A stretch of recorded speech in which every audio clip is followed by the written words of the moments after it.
Hello, this is Wicked Shrapnel, and the title of this video is Money Equals Debt Equals Slavery.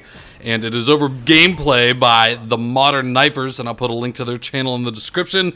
And this is a knife-only MOAB beast mode, so you should go check them out and let them know what beasts they are. And I guess, where do I start with money equals debt equals slavery? So money is something that we all, in modern times, must work to get. And we all need money just to feed ourselves and clothe ourselves and put a roof over our head. And a lot of us work jobs that we don't really want to work just because we have to pay the bills. And that fucking sucks. But I guess what I really wanted to bring to your attention is where money actually comes from.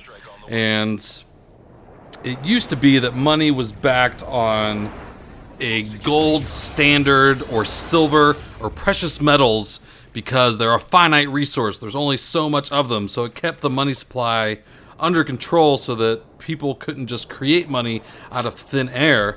But in the 70s, we detached our money supply from the gold standard, and it's basically just backed on the government's promise that it has value.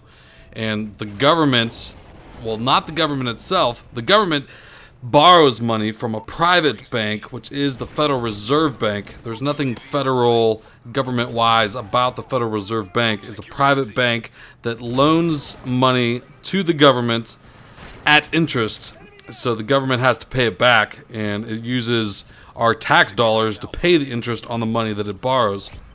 And now, since we've detached our money from a gold standard and precious metals, really only 3% of the money supply is actual physical money, dollars and coins and physical things that you can actually hold in your hand, and the other 97% is just numbers in a computer that are created out of thin air.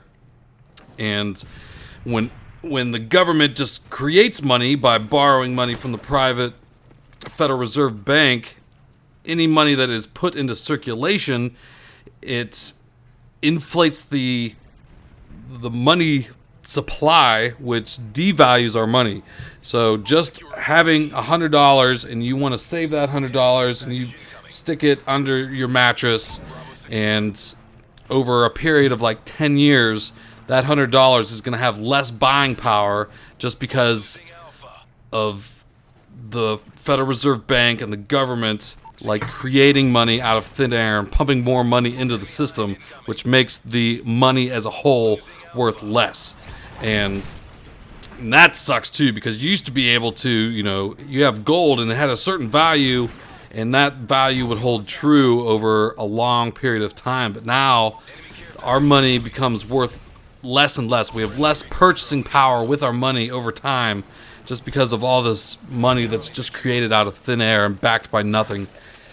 And it's all powered by the labor force of us, going to our jobs, people creating products and people buying products, and just our own labor is really what's keeping the whole system under, keeping it going, is just everyone working as slaves to money to keep it all going. And I'll put some links to some videos in the description because I can't talk about the whole big idea of money as debt just in a 5-minute commentary. So one of the videos I'd like to link you to is Zeitgeist Addendum. So it's the second episode of Zeitgeist, and the first episode you have to be pretty open-minded to appreciate it, but it's not related to the money supply at all, but you can check that one out if you want.